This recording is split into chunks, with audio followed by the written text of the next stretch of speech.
Welcome, listeners, to another episode of Listen, Learn, and Love, hosted by Richard Osler. My guest on today's podcast is returning guest, David Smurthwaite. Welcome to the podcast, David. Thank you so much for having me. David was on episode 254, which is 4 years ago. I just felt impressed to have David come back on the podcast.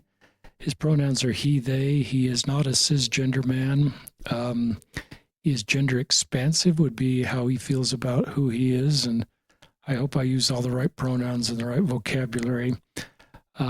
He's just been somebody who's been really thoughtful in this space. And I've learned so much from David and others. And I just felt impressed. I reached out to David and said, please come back on the podcast and to update you, our listeners, on a story if you haven't heard it. To also talk about the new policy, the new transgender policy, if that's what we're calling it, that was released in August. And David will talk about that and the realities of that and what we can do to better support people in the space. And we just broadly call the space non-cis. You may have better vocabulary for us. And then probably kind of a Q&A. David's background, he's in his 40s. He's a married father of 4. Former bishop. He lives in Salt Lake City. He's a business consultant. He's got a couple kids on missions right now. I've seen him post on Instagram pictures of his wonderful family. He was part of Gather. He's part of the breakout at Gather with Michael Soto and Bree Broman. How do I say Bree's last name? Broman. And I heard that session was really well attended. I just recognize in the LDS faith, there's a lot of desire to understand people in this road and better how to support people in this space. And Dave's been on this road for a long time. And our prayer is just this will help you if you are working through understanding your gender. And this will help you if you have people in your family that are working through that. And also if you're a local leader, a parent, or just somebody wanting to better understand this space, that this will give you the vocabulary and the tools and the understanding to better mourn and bear in comfort. Is that okay? And in the show notes, we will link to David's Instagram page, a terrific page. And we'll also put his email in the show notes in case you want to email David. I send a lot of people David's way that reach out to me, and David is a good resource for all the resources out there, all the questions out there, and I want to connect you with David and his work. So I think David's going to talk a little bit about his story, then a little bit about the handbook policy, and then we'll kind of talk together. Is that okay for an introduction, David? Oh, it's phenomenal. That was wonderful.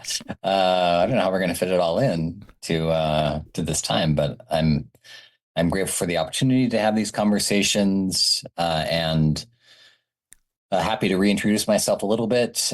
People can go and listen to the previous episode if they'd like, a more drawn out version of my story, and also acknowledging a couple of things. One, that, my story continues to evolve and change, as do all of our stories continue to evolve and change. That's not unique to me.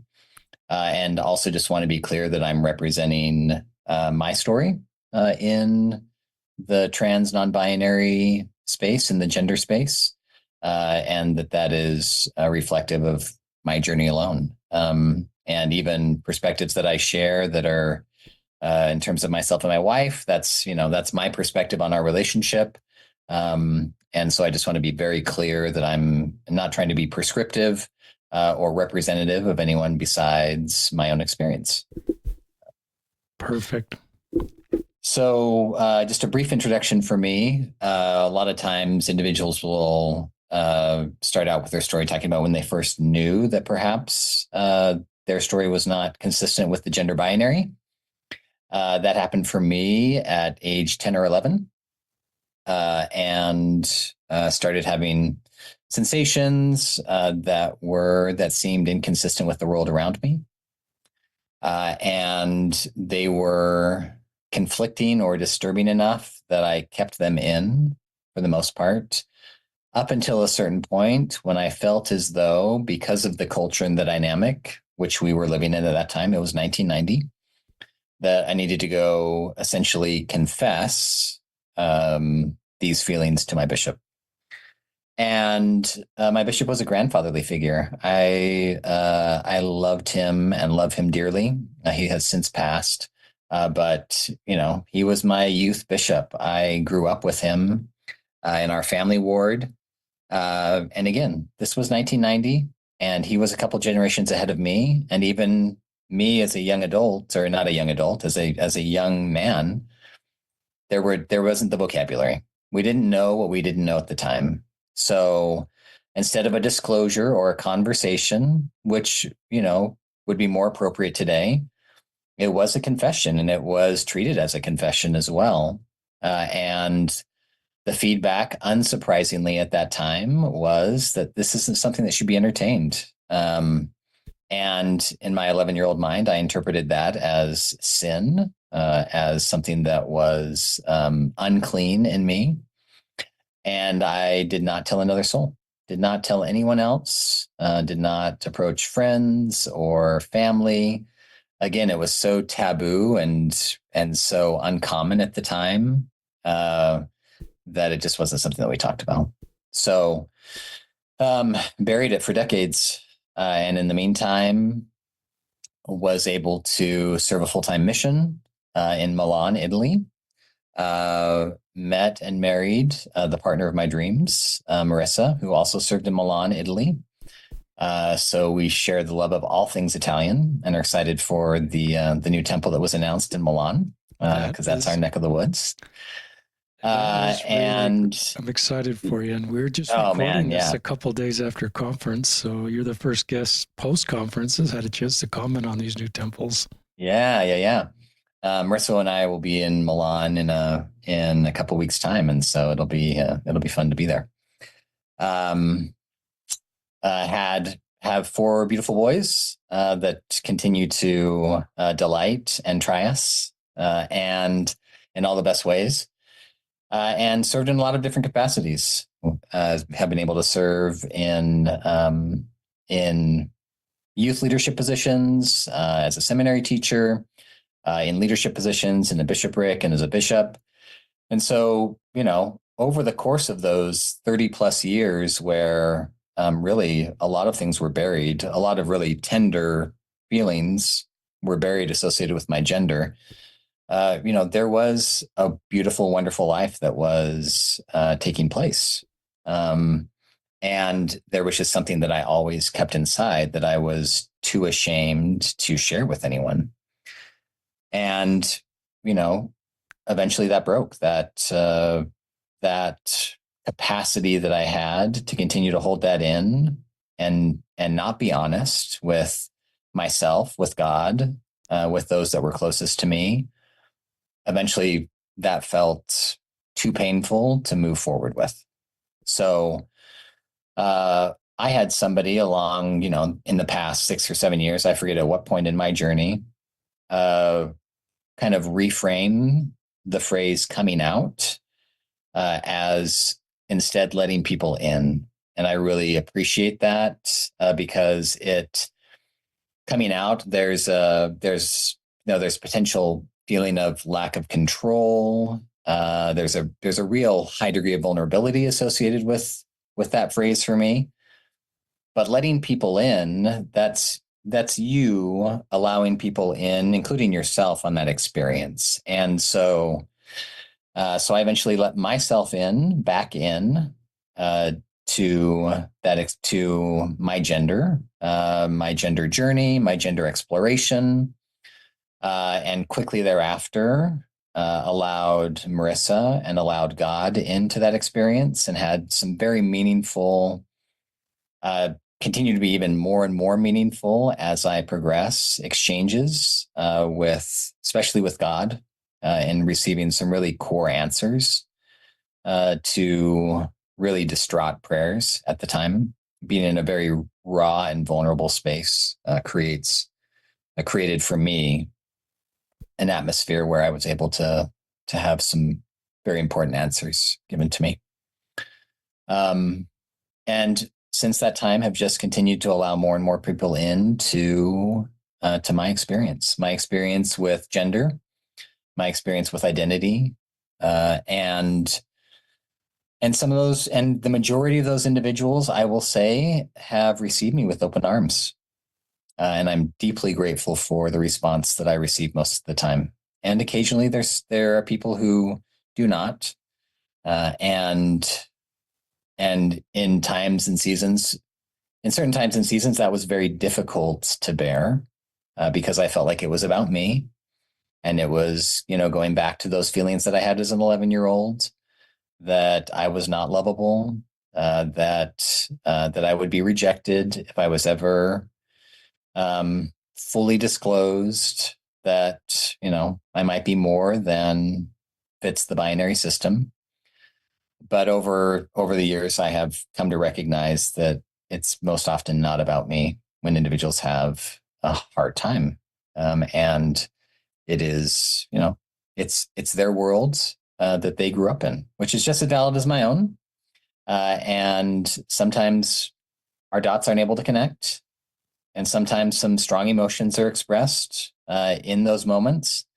But thankfully, with commandments that we've been given and the beliefs that we have, I'm able to shed a lot of those hard feelings or perhaps even hard comments, and just acknowledging that that individual has their perspective and their world, and they're just trying to do the best with it that they can, just like I am. A lot of grace and a lot of maturity in that, David. Mm. It's really thoughtful. Just maybe you said this. How long ago did you talk to your wife and sort of come out to people? Yeah, so this was probably a couple of years before we spoke. So it's probably been 6 or 7 years. And that's a long time, in this space. I just haven't talked to many people before I talked to you, and now I've talked to more, but you were one of the first. Yeah. Talk about just how you identify gender expansive is how you, as we talked before we went live. Yeah. Talk about some of these labels we want to put on people that aren't what I would call 100% cis, non-binary, trans, gender dysphoria. Kind of just help us navigate vocabulary, if you can, for somebody who's just starting to trying to understand this space. Yeah. And again, just representing my own experience here. For me, the labels that I have used throughout my life, and I think that we can make this, and I hope that you'll see me keep coming back to this theme of more universal themes or more universal components. I think that we all navigate towards labels that we feel most at ease with, or that we derive a lot of benefit from. And so when I say that I honor and cherish the label of father, it's because I have a wealth of experience as a father. And it means a lot to me. I can feel it as I'm talking about that label. Like that's a label with a lot of meaning. And when I say child of God, that points directly to my relationship with loving heavenly parents. And so those are labels that we use, and we use them because we have a connection with something. And so if we get very, very niche in terms of our conversation, and we dive into the realm of gender for a moment, I feel like the same rules apply. That there are a lot of labels that we can choose from, and a lot of labels that exist in the world within the gender spectrum. And individuals like myself, we go through a journey and we find base camps that are labels that feel coziest to us. That we're like, you know what? Like, I feel like I can sit down on the sofa and I can start up the fire and I can read a book in this space. And some don't. It's really fascinating. If you talk to someone who's gone through the exercise of adopting a label that is nuanced and we'll say for the sake of the conversation today that it's within the gender realm, I think that they will, in most instances, welcome a conversation around like, how did you come to that label? Like, why does it feel the way that it feels to you, so much so that you would adopt it? And I remember early on in my experience, transgender it did not resonate with me. And that is, and again, I'm only speaking to my personal experience. There is nothing wrong and everything that's right with somebody who chooses that is their base camp. Like, that's coziest for them. It didn't resonate with me. Non-binary didn't resonate with me. Gender queer didn't resonate with me. And I remember I was sitting at my desk one day and I had a really dear friend who was sharing office space with me come in, and she said, David, I was just at the U of U and I saw this. I saw this advertisement or this promotion for health services, and they were talking about the LGBTQ community. And one of the labels that they had there was gender expansive. I was like, that's my base camp. Like, that's it. Because again, speaking to my experience is not one of feeling as though my gender has been displaced, and that I need to move from one gender to another. Again, that is an honorable journey. And for many individuals, that is the path. That is their path to enlightenment. That's their path to divine connection. That is their path to self-grace and self-acceptance.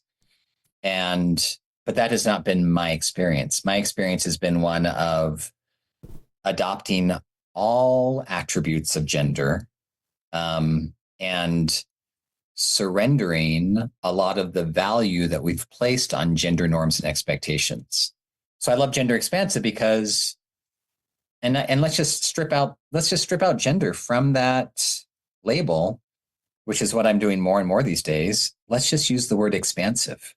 Like, as children of loving heavenly parents, our divine mandate is that we are expansive in nature. That there is no space that we're supposed to shy away from and say, oh, no, that's not for me. Like, God encompasses, the God that I believe in encompasses, and the Savior that I believe in encompasses all attributes, all divine characteristics, all divine norms and expectations. And so that's why I love expansive for myself. It gives me a lot of room to play. And I feel like our life and the world is intended to be our playground. It's really helpful. Do you want to keep sharing part of your story, or do you want to talk about the new policy? No, I'd love to talk about. I want to stop talking about myself. Well, we like hearing about you. I'd love to talk about the policy. Last week, I reached out to my people that follow me on Instagram, and I asked them for, one word that they might use to describe how they were feeling about the policies. And it was unsurprising to see the words that came up, unfortunately. There was a lot of rejection, betrayal, hurt, appalled, frustrated, deadly, disappointed, concerned, troubled, poopy. I like poopy. There's a lot of conflicted. There are a lot of hard feelings associated with the new policy updates. That I think we need to be very mindful of as we talk about the policy, and what those changes are. And if you're not familiar with what the changes are, I think that we could spend the rest of the time outlining what the changes are from one handbook to the next. But I have an Instagram post, and Richard, maybe we can put that specifically on the listing. where individuals could go and they could take a look and see what was in the previous handbook versus what is in this handbook. We will do that. That's a great post, and we'll put that not only your Instagram page, but that specific post in the show notes.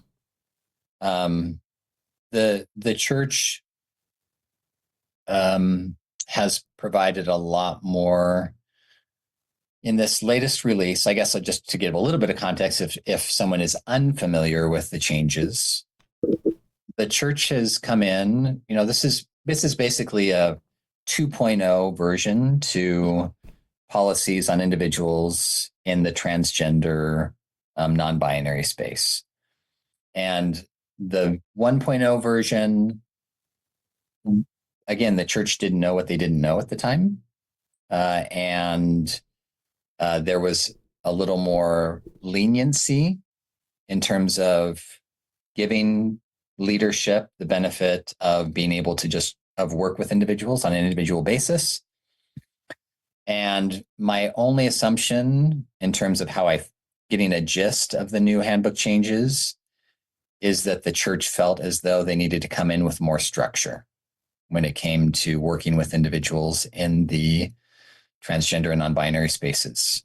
And that's not me saying that I'm personally comfortable with the changes, but that's just me trying to reason. I don't think the church is trying to be hurtful, even though it can very much feel that way. But I think that might have been their motivation. It's just that we need to shore these things up a little bit. We need to have clear guidelines. Otherwise, this could get out of hand for us as an organization. So I think this is an organizational solution to a very personal situation. And in most instances, in a lot of instances, the individual is going to suffer or struggle with these organizational mandates that are taking place. So what I would love to do, and this has been a lot of the conversation that I've been having since the policy changes took place, was more of a conversation around what we can do as a community of Christ, what we can do as individuals who love and care for one another, given the policy updates. Can we hope that the policy gets repealed or gets changed? Absolutely. We can have that prayer, and we can pray for that, and we can hope for that. And in the current context, in the current atmosphere, what are actual things that we can do? Because at the end of the day, since the policy came out, I've had leadership that have come to me, local leadership that have come to me, and friends in the church, and asked what they can do. And I think that it's really important to acknowledge that at the end of the day, this is not about gender. It's not about biological sex, no matter how much those words are used within the policies themselves. This is about belonging and acceptance, and not feeling lonely, and not feeling like you don't belong in places that you feel are sacred to you. So how do we attack that instead of trying to attack the gender or biological sex front, which is up to organizational interpretation. So that's what I would love to talk about. Perfect. Any questions that have come up as I've just been talking about the policy, or anything that you think we need to clarify for listeners? No, I've written down some questions, but I'm going to hold them till later. Keep talking. Okay, Just keep sharing. Okay. Well, I think that one of the best things that we can do is pull from, if we're looking at how a marginalized group is treated, or how they want to be treated, I think it's great to look at marginalized groups in the scriptures and see what the context, but also what doctrine is coming out of those spaces in the scripture. And in Mosiah, we have Alma at the Waters of Mormon. And this is a group that they are on the fringes. Like they are the outcasts. Their lives are being sought at this point.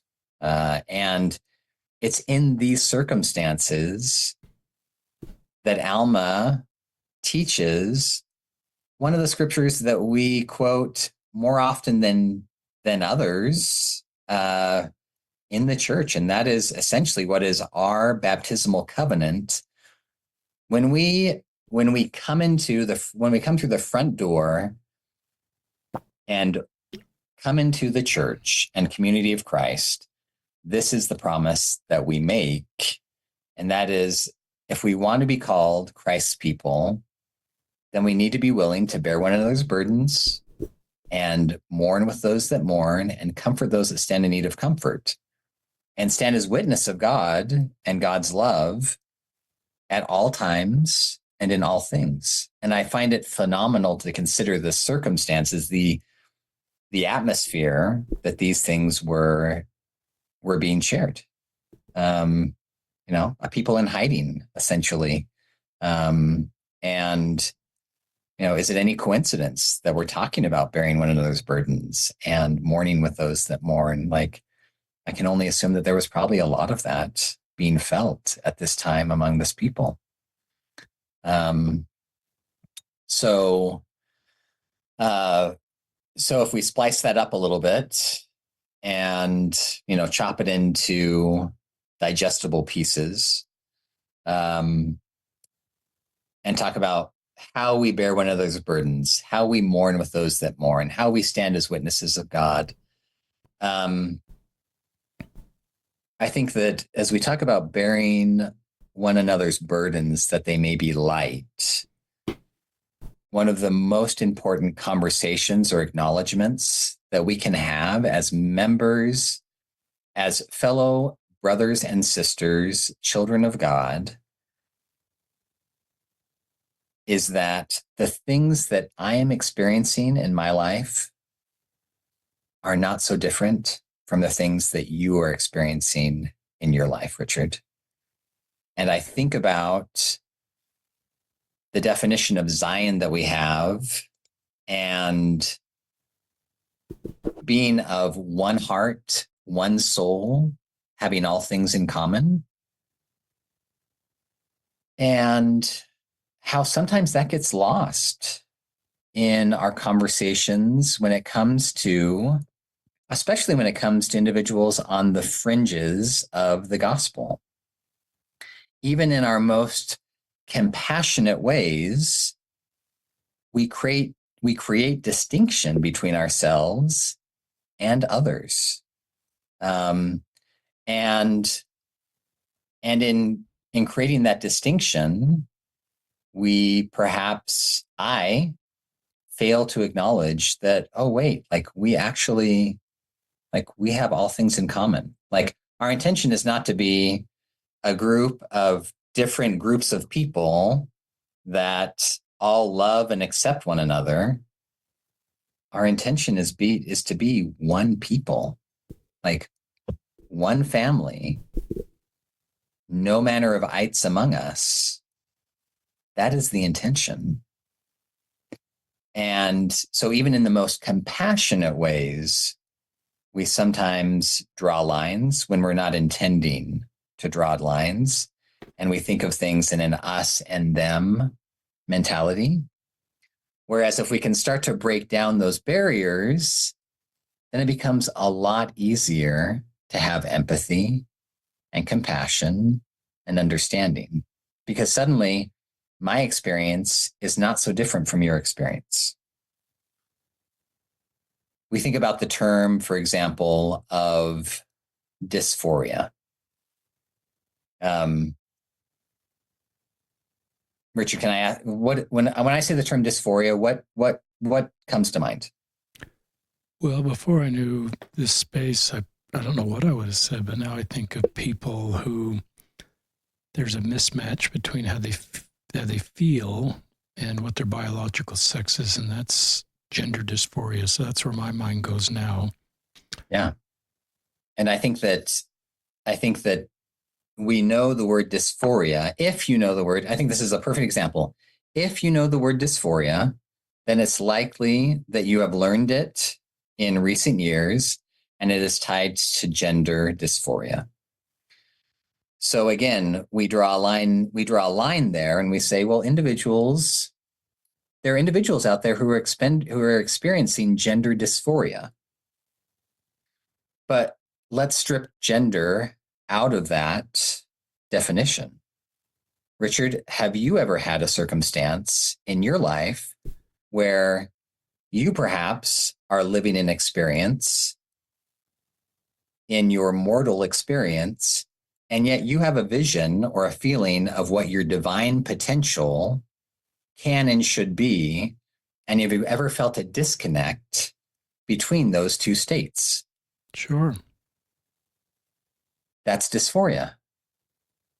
Have you ever felt incongruence between the person that you want to be or the piece of person that you should have been in a moment and the person that you were or are? Sure. The whole reason that we have the atonement, the whole reason that the Savior came to this earth was so that he could close those gaps for us and us working with him of dysphoria and incongruence. These are not terms that are only for a small subset of God's children. We all experience dysphoria. We all come to church on Sunday partaking of the sacrament and renewing covenants in the spirit of incongruence.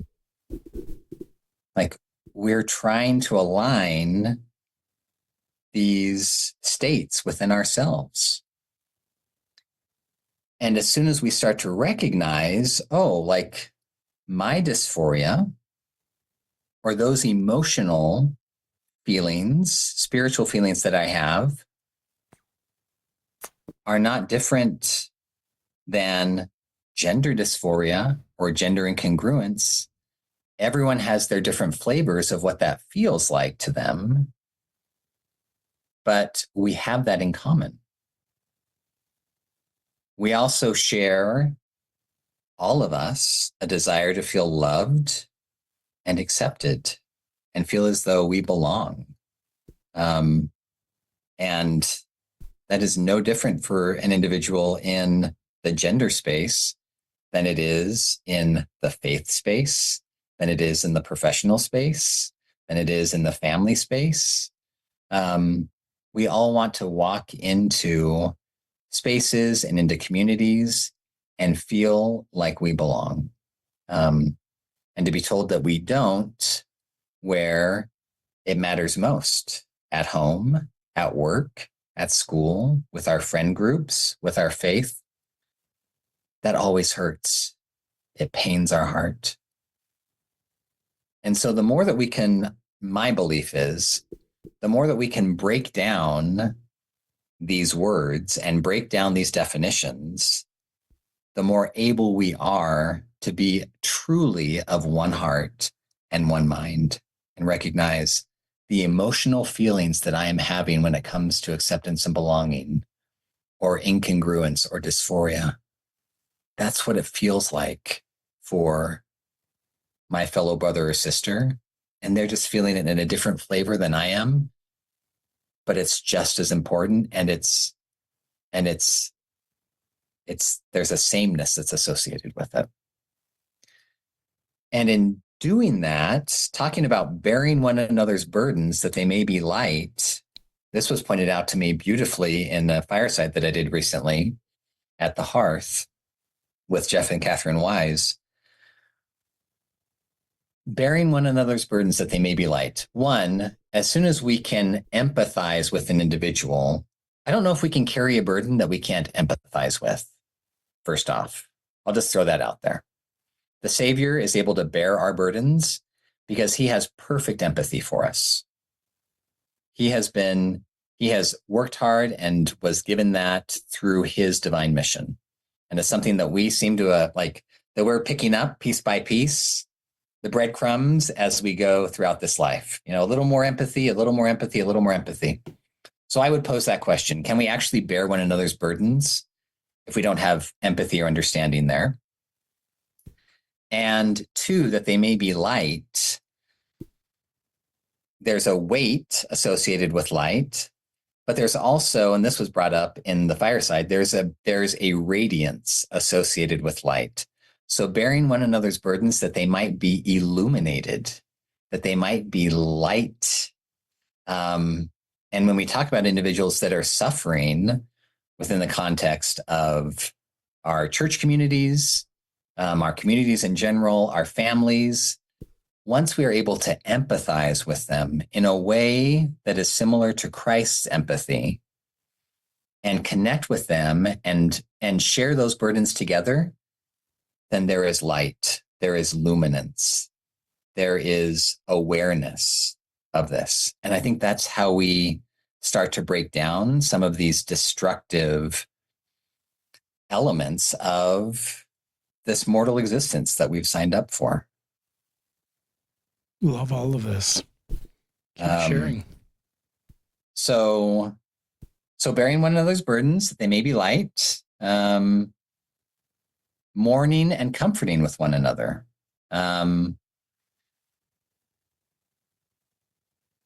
It was quoted in conference at least once, if not multiple times, just this last weekend.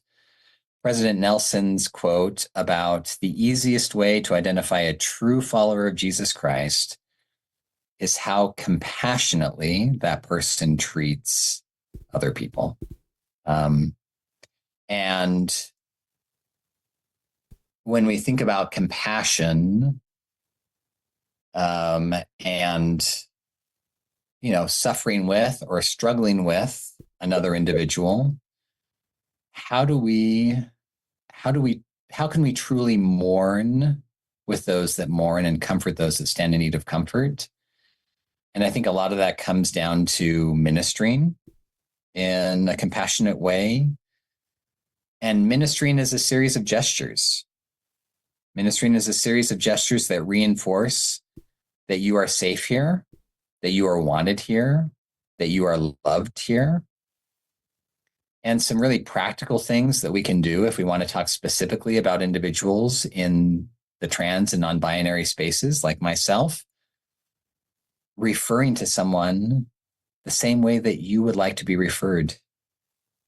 When we talk about not assuming names or pronouns, like nobody walks up to you and assumes your name is Richard. Like, it'd be kind of a bizarre world if we just walked around assuming what people's names were. Like, oh, you look like so-and-so. Like, you look like a Paul. You look like a John. And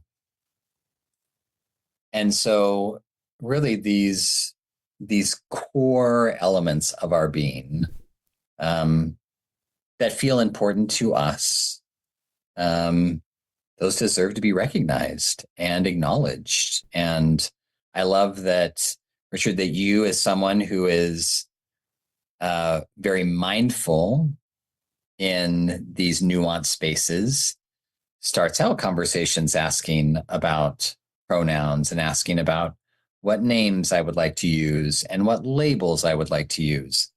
I think that for individuals that are in nuanced spaces, that it's very important to ask those questions. And, one of the hard things associated with the policies that exist now for individuals in the transgender and non-binary spaces is just the amount of exclusion that's taken place. Individuals are no longer allowed to, without exception, and there are some exceptions that are happening, but the policy is built in such a way that, and the expectation is set that these will be the minority of cases, not the majority of cases. That if it's not your biological sex, if it's not a meeting that is if it's a gendered meeting, of which we have a lot in the church, there's no shortage of gendered meetings, and it's not your biological sex, then you are not allowed to attend. And that pertains to adults as well as youth. And so there will be and are many instances now where I have been, as a giving examples, someone who identifies, who is a trans woman who has been attending Relief Society could very well be asked not to attend anymore. Or, with our youth programs, any number of instances where people are going to feel excluded because of policy that is now in place. And leaders who do feel like their hands are tied in terms of, what do they do? Do they choose between the individual who they love and they care about, or the handbook? And those are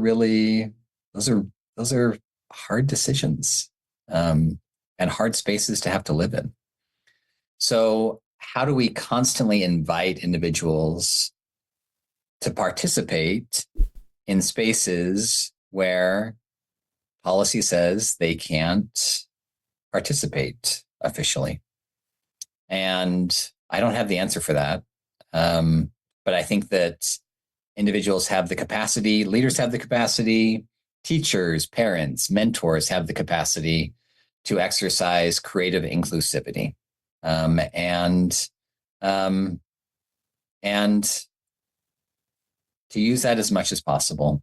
If we want a marginalized group of individuals at the Waters of Mormon to come and be part of our community, our worshiping community, then I have faith in our ability as communities to find ways to make sure that those individuals always feel that they are loved and appreciated, in spite of what organizational policy might be.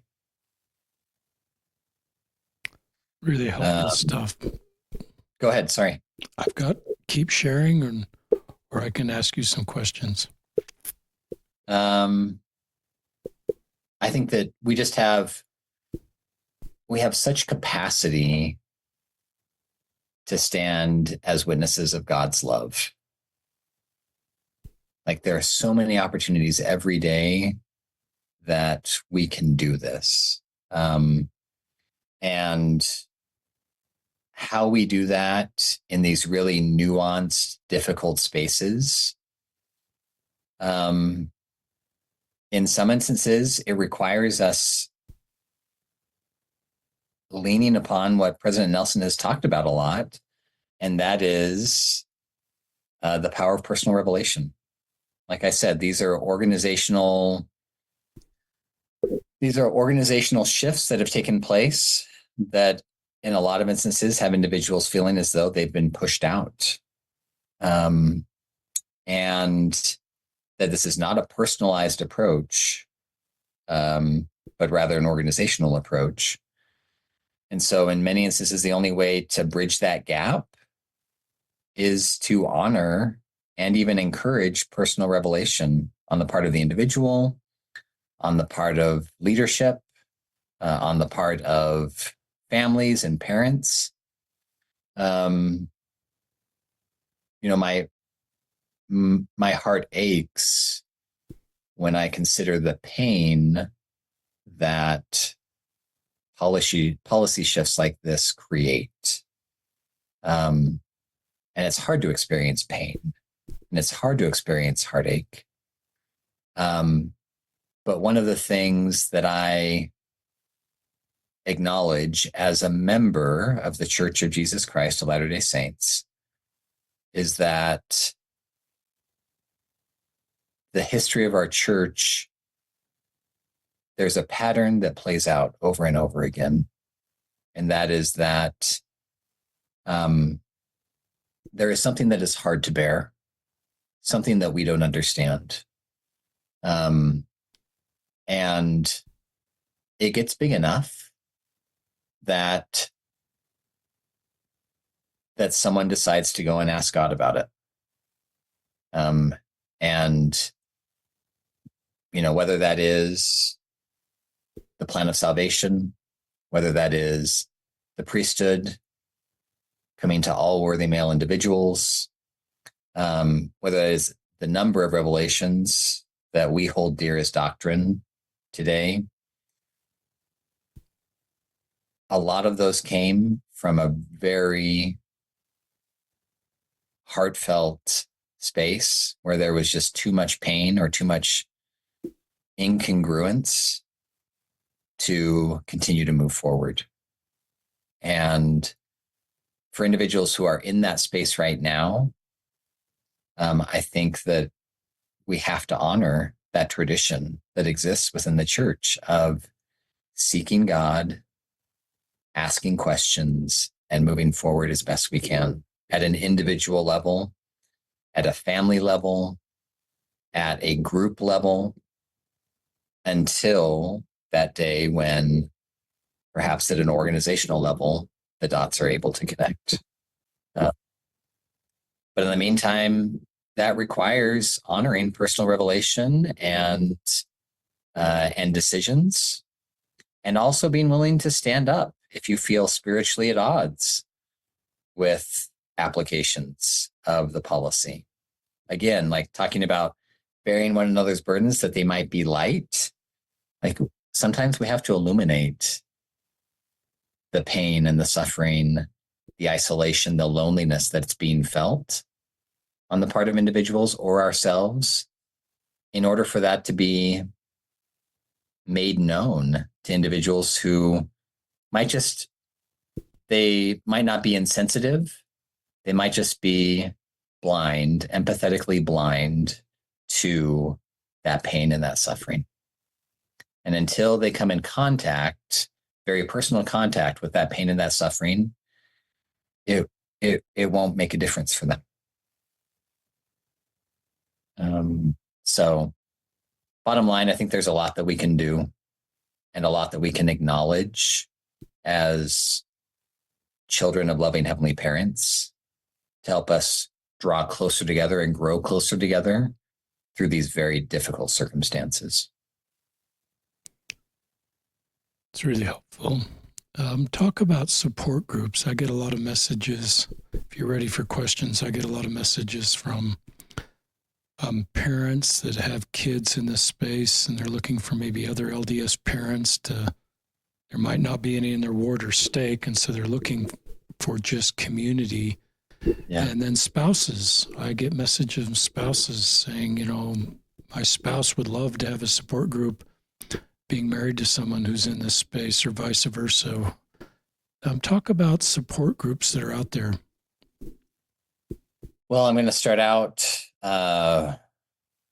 and acknowledge that I'm going to be biased in my,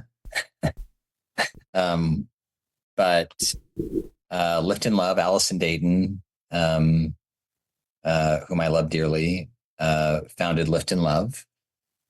And Lift in Love has a growing number of support groups that meet at least monthly for all of the individuals that you have just mentioned. I don't know if there is a youth support group. I know that there was a youth support component. There was a youth component at Gather. And I don't know if we're doing youth support groups yet. We can look that up and we can provide clarity for that in the description. But whether it's North Star, Lift in Love, there are a number of groups where with support groups that meet on a regular basis for individuals who are going through a very specific set of circumstances and want to be able to commune with one another. So in the LGBTQ space. So Lift in Love would be the first place that I would recommend going and signing up for their groups. And North Star is another great place to go. So those might be, not to throw out too many options, but those you'll be able to find things. If I'm closeted and want, I'm working through my gender identity and I'm closeted, I like Lift and Love support groups. I've often sent people there, but Yeah. can you join? Can you log in just anonymously or? Yeah, you bet. Yeah. So They are Zoom meetings. So for example, I'm one I of the think you facilitators. Bree and I are facilitators Yeah. for the gender identity group. If you're 18 and older, absolutely log in, put anonymous, put whatever you want, turn your microphone off, turn your camera off. There's no judgment whatsoever. Come as you are. Participate as much or as little as you'd like. Just come to listen. Whatever you need, we are there for you. And are just happy that you might be letting yourself in to your experience, letting yourself back in to an experience that you have shut yourself out from for a very long time, and are not quite sure how to navigate bringing other people into that experience. And every month we have conversations where we talk about those very things. So we will link to that in the show notes, listeners. Quick question: can the cis spouse join that group? Yes, although there are spouse groups as well. So, we've had yes, both and we've had individuals that have come with their spouse because oftentimes for a spouse it's helpful to hear others' experiences as well. Often, in certain instances, it is. In certain instances, it's overwhelming. So again, I don't want to be prescriptive in any way, shape, or form. But yes, we've had spouses that have come and listened in, and even participated. It's great, and so but there are spouse groups. I'm glad that group exists, and I just get messages, really brave messages sometimes of people that certainly from an exterior standpoint fit the social construct for a male and a female, but there's this gap there between the reality of how they feel that you were feeling and continue to feel, and just looking for community. And the shame. And speaking to the spouse experience, again, that is not my experience. I am a spouse. I mean, that is an experience that I have, but one of the things that Marissa and I have talked about as we have continued to mature in this experience, I think about the things that we didn't know at the beginning and how raw things were at the beginning, and how much fear and loneliness and rejection, all of those things were so heightened at the beginning of our experience. And as we've continued to navigate together this experience, one of the things that I'm grateful for, looking back, is that Marissa, through it all, was able to advocate for herself and establish boundaries and rules of engagement in terms of, just like in any companionship, this is not unique, but in terms of how a companionship works, again, the flavors are different. And I was able to advocate because essentially we were both coming into this experience anew. Like this was something that, for me, it was 30 years since I had even entertained any of these thoughts or feelings. For Marissa, it had been a lifetime. She had never entertained these thoughts or feelings before. And so the spouse's journey is just as crucial and just as honored and just as important as Marissa's journey is just as important as my journey. It's just as crucial as my journey. And the fact that we've been able to advocate for ourselves and at the same time acknowledge that we're working together has allowed the marriage to continue to not only survive, but in many instances flourish. Does that mean that it's easy? No, but does it mean that it's joyful? Yes. But if either one of us had not advocated for or honored or continue to honor our role or our position in our companionship and our journey, then it would have folded one way or another. But because we choose to advocate for ourselves and represent our individual selves in these very complicated spaces, we're able to move away from the polarities and find a path that is uniquely our own, and which is perfect. It is whole in that it is singular and it is our own experience. And so for individuals who come to me or are looking for help from a companionship standpoint, I have to acknowledge first and foremost the individuality of each and every companionship that exists. And there are so many different inputs that are coming into each of us as partners to make things work on a daily basis. Like, gender is layering gender on top of that and gender complexity on top of that, of just like the normal everyday trying to make a companionship work and trying to make a family work can be overwhelming. And so an abundance of self-grace and an acknowledgement of a very personalized approach.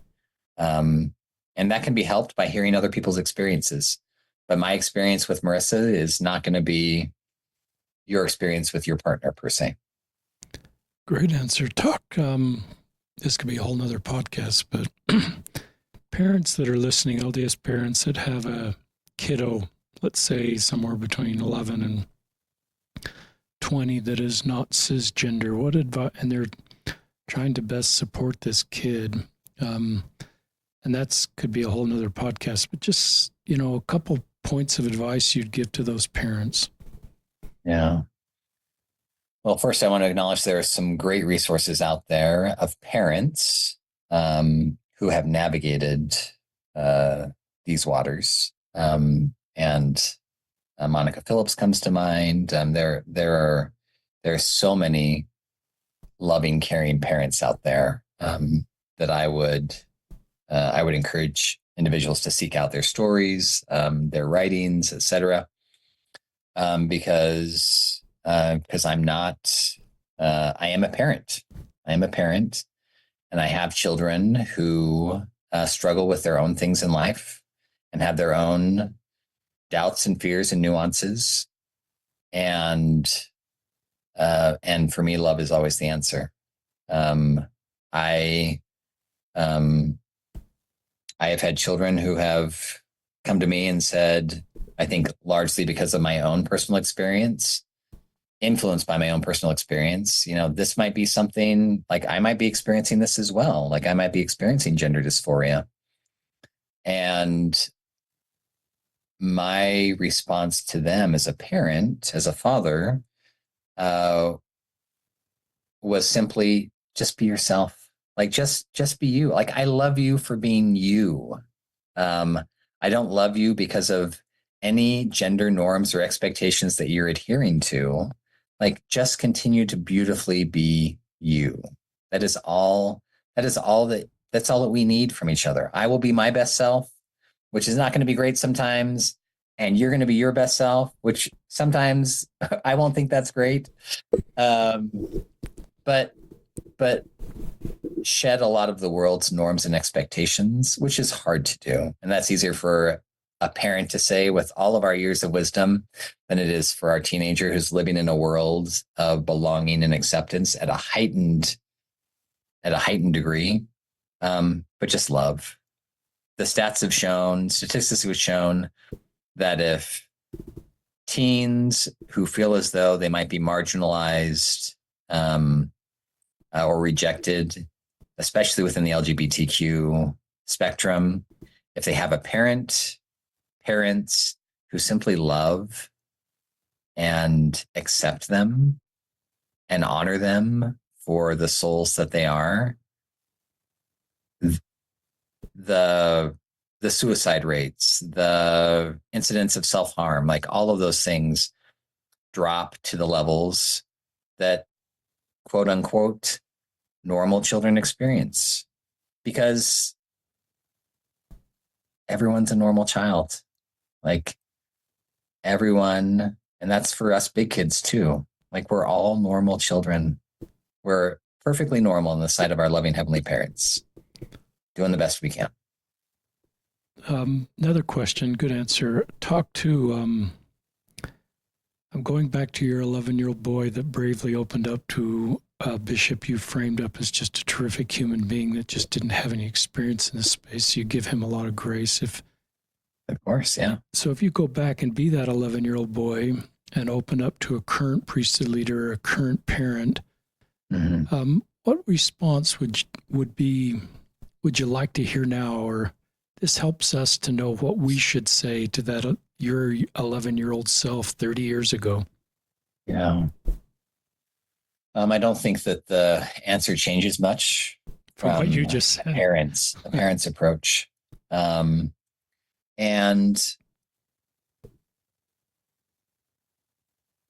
I think perhaps we have as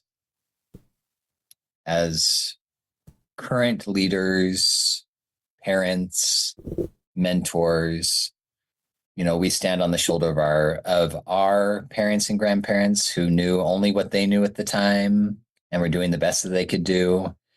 And I think the best that we can do, the best that I can do as a parent, as a leader, is one of the freedoms that I enjoy that perhaps my parents and grandparents didn't enjoy, is that I can acknowledge that I don't know things. And I don't have to be fearful of the things that I don't know. And so if a youth came to me today, or if that 11-year-old version of myself came to myself as a bishop, let's just really make the multiverse crazy. I think my hope would be that I would fight the urge to feel as though I needed to have an answer instead of having love and compassion. That is the answer. And saying, I don't know, I don't know what this means for you. I don't know what that means for us right now. But guess what? I love you enough. I love you so much that I want to figure it out. We've got a puzzle in front of us. Let's work on it together. Let's put the puzzle together. Let's put it together. And some pieces are going to fall into place, and some are going to be, going to be a little bit hard to find where that piece goes, but we'll do it together.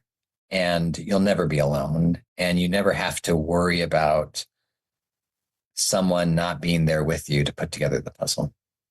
It's a great answer. Listeners, I'll share a thought with you and then get David's input on this. I've been trying to, once in a while, I'll post on social media one of our podcast guests that's in this space of, gender dysphoria, trans, non-binary, and most of the comments on social media are really good, but the minority of comments, maybe 1 out of 10 or 20, is, this is Satan deceiving you, or just the fact you're identifying as trans is a sin. And I think a lot about that, and I'm reminded of where we were as a church and a society identifying as gay. Yeah. I think in the 70s, I'm not quite sure when that all occurred, just identifying as gay put you sideways with church teachings. Yeah. And then at some point we separated identifying with gay and behavior. And I don't know if this is a good parallel or not, David. That's why I'm throwing it out to you is my feeling is, and everything the church has said, is identifying as trans or gender expansive or non-binary is not a sin. Right. And it's just what you do, to use the church's term, to transition away from your biological sex is what puts you sideways with church teaching. So yeah. I think that's a really important, because I think sometimes we're informed on this issue by some of the political rhetoric out there, and it's unfortunate. So my feeling is, we need to remember that this is a health issue, and I don't know if that's the right word either. It's just who you are. You still feel the same way as your 11-year-old self. You haven't somehow overcome this to be cis again. You didn't sort of, go through the steps of repentance to be 100% cis. This is who you are, and I think you've come to the conclusion it's a good thing. It's good for your marriage. It's good for your family. It's good for your discipleship. It's good for everything about you. It's been a bit of a journey and talking to your wife, but are you okay with that sort of parallel, or is that a problem? I'm okay with the parallel if I think about it um, from an end goal, with the end goal in mind.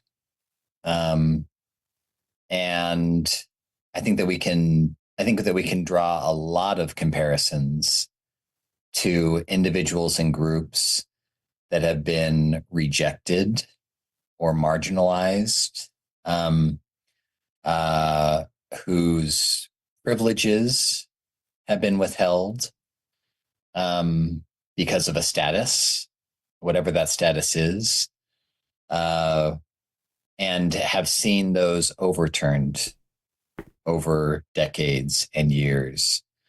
And I hope that that points to progression as God's children on earth, that we continue to, again, reduce our empathetic blind spots and bring more and more people in and push less and less people out. And absolutely, you are correct. And the church says, I mean, one of in the previous handbook and in the current handbook, one of the passages here that I'll find really quick, says the church does not take a position on the causes of these feelings. Some who experience these feelings identify as transgender. These individuals often face complex challenges. They and their family and friends should be treated with sensitivity, kindness, compassion, and Christ-like love. All are children of God and have divine worth. So anyone who's coming out guns blazing and saying that this is sinful is not consistent with the church's even like very sometimes hard to digest policy. Like that is an easily digestible point of at least like we should have compassion and Christ-like love. Um, so, um, and yeah, I think we can get into the nuances of like what transitioning or not transitioning means. There's still a high degree of subjectivity that's placed on the shoulders of leaders in terms of determining what that means for them or doesn't mean for them. But I don't think we need to go down that rabbit hole per se. That's helpful. I think one of the ways my analogy breaks down as I'm just thinking about it is, I recognize this is where you'll help us that some people feel this is a health issue. And so there's appropriate things to work through to bring someone to better mental health. Yeah. The mental health being manifest, but depression and anxiety and suicidal ideation. So sometimes you know this better than I do, sometimes the transitioning, social, medical, or legal, are things people do to help them feel better. And in fact, I've had guests on the podcast where that has in fact happened. Yeah. And that very process of going through those things puts someone sideways with church teachings, while for gay, it's not quite like that. It's not like, it's just the behavior. Being in a same-sex relationship puts you sideways with church teaching. So my own analogy doesn't quite hold up there, because it's just the things. To your point, I think that there's an identity component, and there is a component of how we find alignment. I think that both of those are tied to identity in the sense that, like, if I am navigating feeling at odds with myself, no matter who I am, and we can overlay gender on this if we want to, then my belief is that I am actively seeking divinely, using my world and what I know within my world to find peace and alignment. That can be physical peace and alignment. That can be spiritual peace and alignment. That can be emotional peace and alignment. We have all of these tools at our disposal to find a clear pathway between ourselves and our divine self. And um, only certain, only, only a certain number of those are considered acceptable within the policies of the church. And what is being said in the policies is that if you can find alignment using these 3 or 4 ways, then you're good and we're good. If alignment for you is outside of that, then we have problems. And not we have problems because hopefully, I don't necessarily reject you as an individual or reject the choices that you are making. We have problems because organizationally, it's not sustainable for us to allow all of these options to take place. That's very well said. Do a good job of addressing the realities of this situation for many and honoring that. Another question. This is, I don't mean to trigger you, but I think there's some people, I probably was in this boat where really there's no such thing as a trans person. They're just cis people that are, something's happened and we can sort of figure that out and really find that we have a cis people. So one of the things, a cis person, one of the things other guests have talked about is a social construct for men and women. And that can be, culturally driven. Historically, it changes. You understand that really well. And if we just broaden that social construct for men and women and allow them a little freedom within there, that we really, somebody's really just a cis person that's been so boxed in by the social construct that if we expanded that a little bit, there's no gender dysphoria here, or non-binary or trans. And you're kind of smiling as I'm trying to appropriately ask a question. So this is for people like me that we're always trying to explain this away and keep everything in my nice tidy box. I love the acknowledgments. Well, if we want to use that reasoning, then we should also use the flip side of that and just say, well, if I would love a world where norms and expectations didn't have place. I think that a lot of us, I think all of us, speaking again to universal experiences, whether or not we acknowledge it, we all have gender stories. Like, we are born into this world and we are raised with a gender story. Your gender story is different from mine, not because of where the labels that we use. Your gender story is different from mine because your parents are different from mine.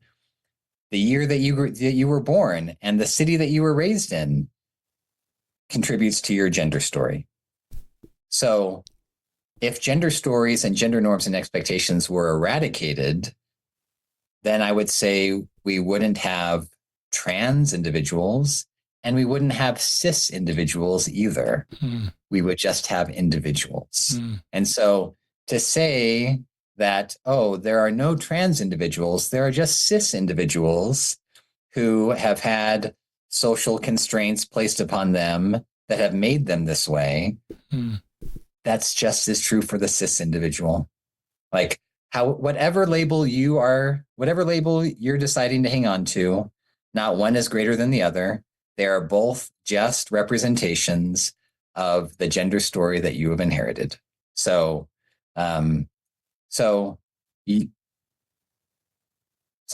going to use that logic, use it always.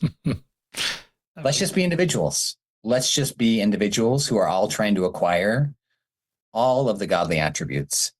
Jesus Christ was biologically a male, but the attributes that we honor and cherish most in Christ, the majority of those that we love most, that we feel connection with the Savior, are things that today we would classify as feminine attributes. That's a disconnect for me.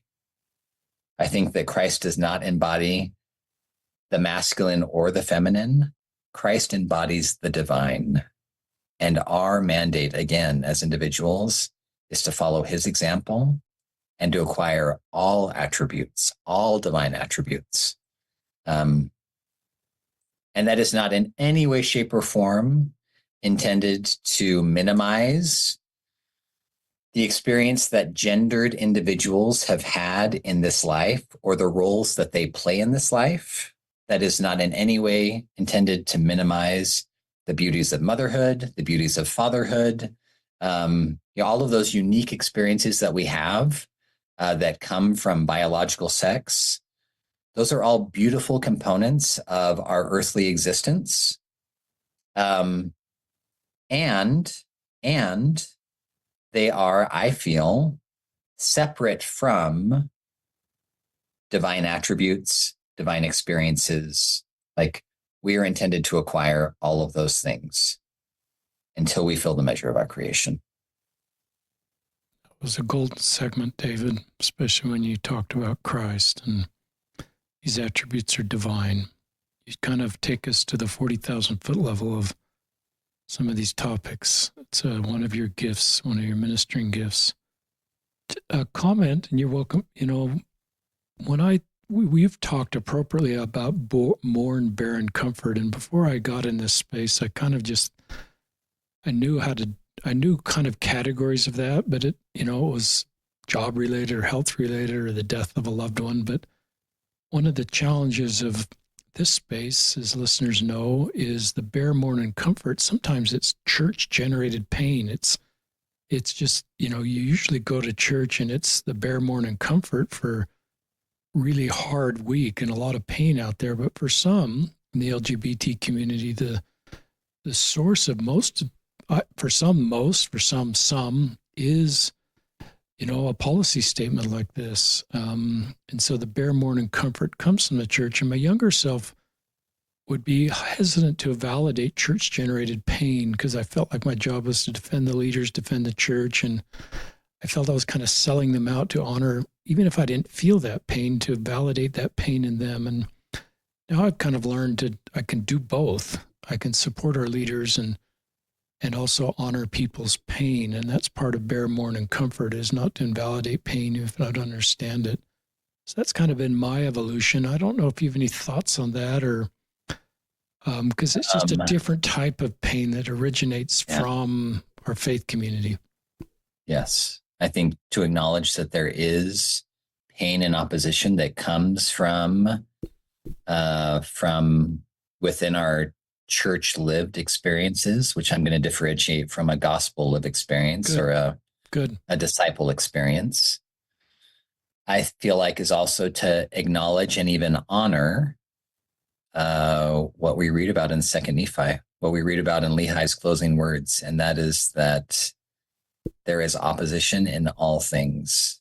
The intention of this life is for there to be opposition in all things. And I would say my experience in the church is not dissimilar from yours, in that for the longest time, I held utmost privilege in the church.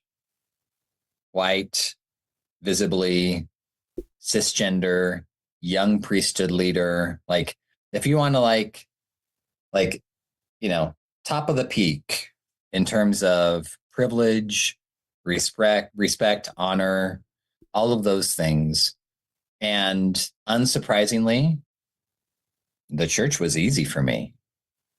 It was going into the church, going into the temple.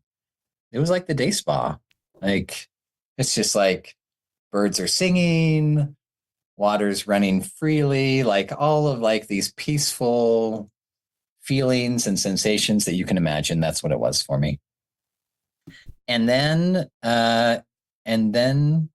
through the course of my journeyings and my experiences, the spa sensation started to go away. And it was more like the gym, more like endurance training or things that were really hard.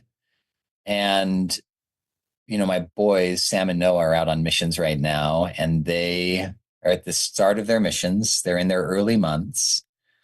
And I don't know about anyone else who's had children who have served missions. These are our first two. But it seems as though there feels like a lot of opposition when you're just getting out there and acclimatizing to missionary life and not knowing if you can do it and not knowing why you're there and asking, why am I even here? And I wrote to them recently and I said, I get the question often, why do you stay? Like, why do you stay in a church that seemingly actively opposes you? And I said, my answer has changed over the years, and I'll give you the answer that I have now, and that will continue to change. But that is that so often in the gospel, we talk about faith to move mountains without acknowledging what creates the mountain in the first place. And it has to take extreme opposition, opposing forces, in order for a mountain to jut into the sky. And can the church be that opposing opposition? Can it be that opposing force sometimes? I believe that it can and that it must in certain instances, because we have to have that strong opposing force, wherever that comes from.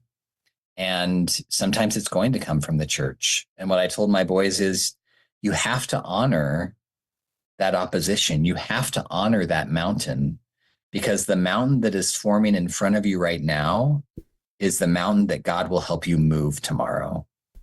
So absolutely, I acknowledge that, yes, there is opposition and there is pain in church experience. And do I think that it is wrong for individuals? Do I think that it is not right for individuals who experience that hurt and pain to leave? No, not in any way, shape, or form. Because we all seek safety, we all seek belonging, we all seek acceptance. And if that has to happen, speaking again to honoring personal revelation and personal journeys, if that has to happen for a season or for a lifetime outside of the walls of a specific church, because it's too painful to be inside, then absolutely, I believe that God honors that journey and that God walks with those individuals out the door and is alongside them in their journey. He is mindful. He is relentless. The Savior is relentless in their pursuit of us and our end destination. And for those of us that are remaining and have to go to the gym every day at 6 a.m., even when we don't want to go to the gym, and are experiencing that burn and that pain, I think that there's purpose there. And there is consecration. There is meaning that's associated with that opposition and that pain. And I think acknowledging it is to acknowledge why we're here. Great answer. Talk about, I think you talked about, I went from the spot of the gym.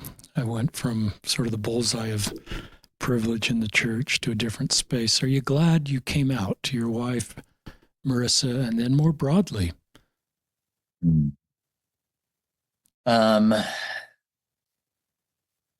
Man, repression had a lot of benefits.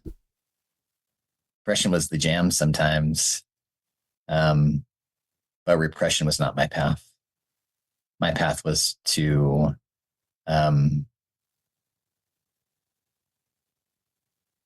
my path is to learn what my divine identity is, that is free from the norms and expectations of this life. And in order to truly start that journey, I had to let myself in on the reality that I'm more nuanced than this world would define me as. And again, going back to our theme, I do not believe that is a gender journey. That is a soul's journey through this life.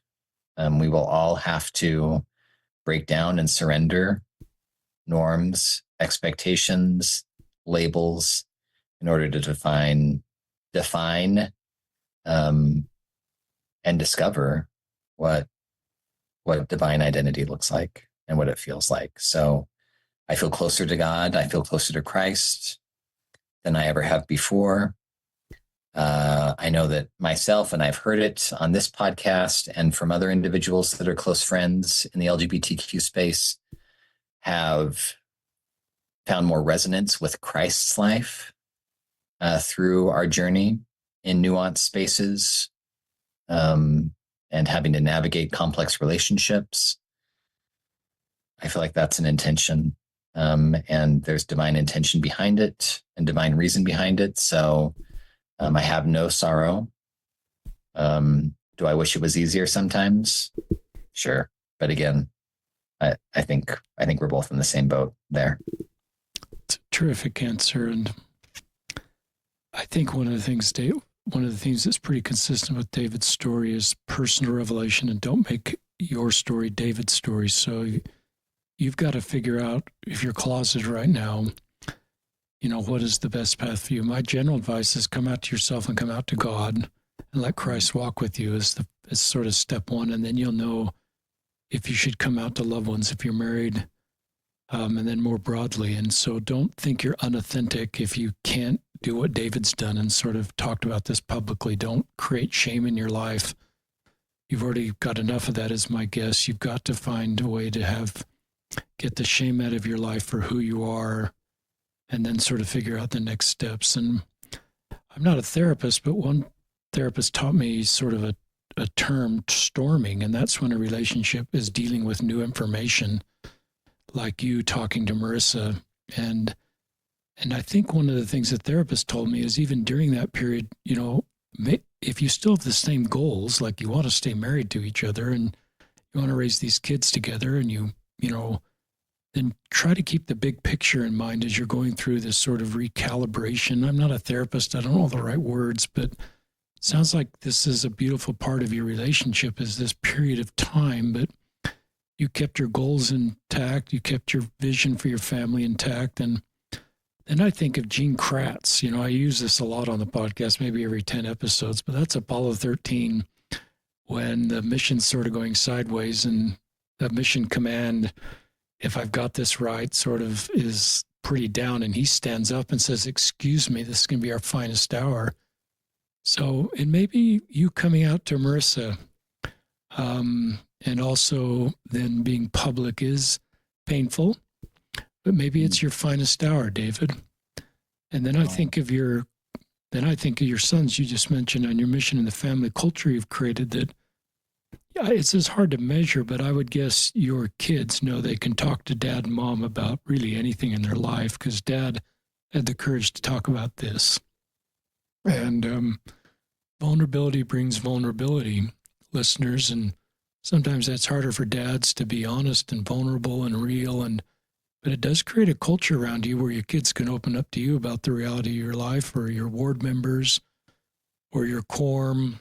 And so it's back to Jesus, I think it's a divine skill. It's not male or female, it's divine, but I think it, in a family culture, can create wonderful conversations where kids feel like they can open up to their parents. I remember when I just put a pride flag in my bio as a YSA bishop, and it's even harder to do that now, but no more straight kids came out, but no more gay kids came out, several of the straight kids, and I just posted kind things that the church was saying about gay people, and they just said, okay, I can talk to this guy. I'm not gay, but he is a safe person for me. And I would guess that's who you are for a lot of people, David, because of your courage to be open. And this is just a beautiful family love story. It's it's a fine family moment that has made the rest of your family story possible. That's all the questions I've written down, but I'd love to see if you've got anything else you want to share. No, I appreciate just that abundance of grace, and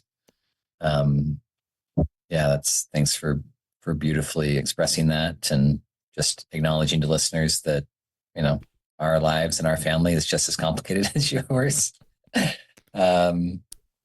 And I guess I do remember one time when I was being very honest with our boys, and Sam, who's in Brazil right now.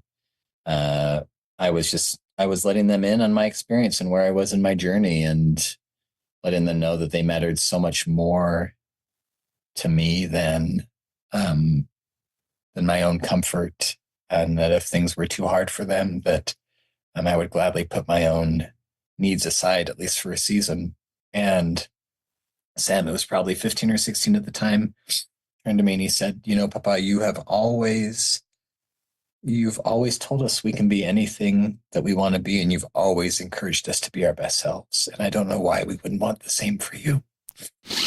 And I felt God's love in those words, and an acknowledgement of that's how our heavenly parents feel about us. Like, they want us to be everything that we can be. And to hear that from a child it was a touching moment. Well, that brought tears to my eyes. What a terrific kid. I would guess when these kids get back from their mission, they're going to talk about experiences that they had to reach people and to help them feel the hope of the gospel of Jesus Christ because of your courage to be open and their love for you and their ability to just be in broader spaces than they might be. It's just a beautiful family love story. Thank you. Listeners, in the show notes, I'm going to put, it's not in any specific order, and put David's email. I'm going to put a link to episode 254 that goes a little bit more into his story. I'm going to put from the church's website the policy guidelines. It's a PDF file in case you're not up to speed. I'll also put David's Instagram and also his post with the changes. I'm going to put the Lift and Love support groups, so you can link to that, so you can check out those. And we're going to put Monica Phillips's Facebook profile in the show notes because she is terrific.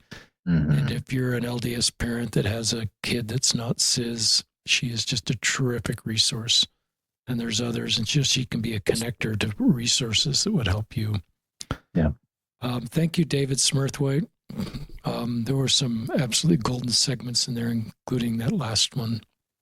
Well, thank you. I really appreciate the opportunity to share these moments together. So this is Richard Osler and David Smurthwaite signing off on another episode of Listen, Learn, and Love.